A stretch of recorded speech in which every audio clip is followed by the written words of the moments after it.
আসসালামু আলাইকুম। আপনারা কেমন আছেন? আশা করি ভালোই আছেন। আমিও ভালো আছি। আজকে আমাকে ইলিশ মাছটা আনছে, এই 3টে ইলিশ আনছে 600 টাকা দেয়। দেখেন এই যে 4 টুকরা মাছ হয়েছে। এই যে এই ইলিশটা আনছে, আমি কচুর গাঠি দিয়ে আলু দা রান্ধুম। এই কচুর গাঠি আর আলুটা আমি দেয়া নিছি, আমি রান্ধুম কচুর গাঠি আর আলু দিয়ে ইলিশ মাছটা।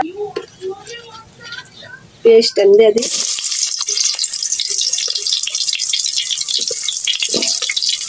কাঁচামরিচ কিনে দিয়ে দিলাম।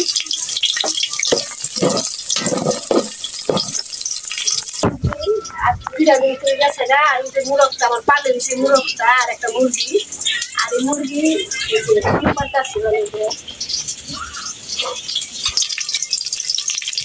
আদা বাটা আমি দিয়ে দিলাম।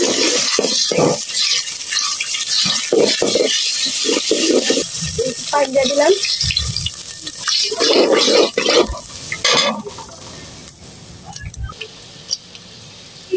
হলুদ মরিচ মিলাই নিয়ে আছে, সবকিছু ধনিয়া সবই মিলাই নিয়ে আছে, আমি দিয়ে দিলাম।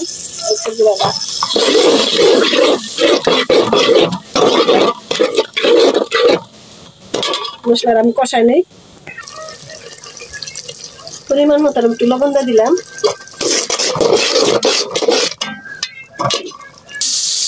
মশলা যে কষাই হয়ে গেছে আর আমি কচুর গাঠি আলুটা মিলাই রাখবো।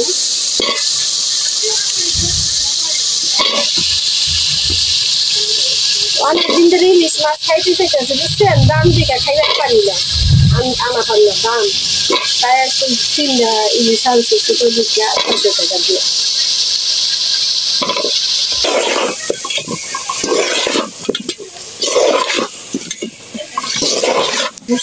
আমি কষাই নেই, আলু দিয়ে আর কচুর নতি দিই, এই কচুর গাঠি দিই কষাই নেই। এই ধান কষাই নিয়ে গেছে না, পানি দিয়ে দিই।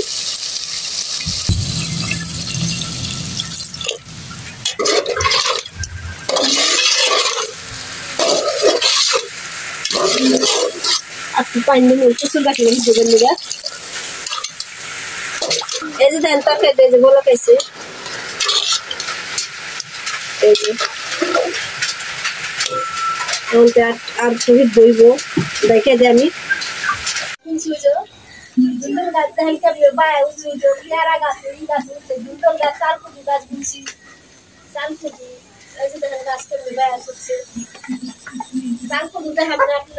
আমার আছে চালকুটি আর পাশে একটা গাছে অনেক বড় চালকুটি।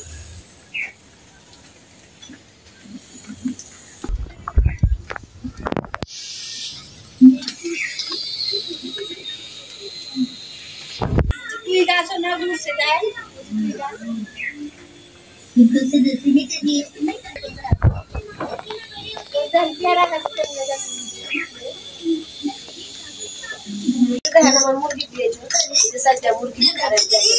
মুরগটা পানি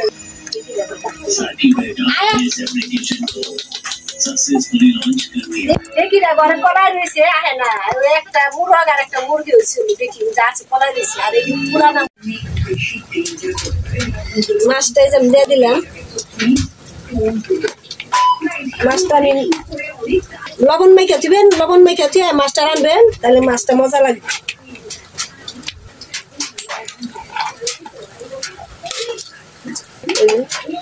গেছে এই যে তরকারিটা আমার হয়ে গেছে গা, তরকারি দিয়ে গেছে আমি নামাই হেলাম। এই যে দেখেন আমি মাছটা রানছি কচুর গাঠি দিয়ে আর আলু দিয়ে রানছি। পোলাপান আবার কচুর গাঠি খাইবার চায় না, তাইতে আমি আবার আলু দিছি, কচুর গাঠি দিয়ে রানছি। এরকম করে আপনারা রান্না খায় ট্রাই করে দেখতে পারেন। ভালো লাগলে লাইক করবেন, কমেন্ট করবেন, শেয়ার করবেন, সাবস্ক্রাইব করবেন।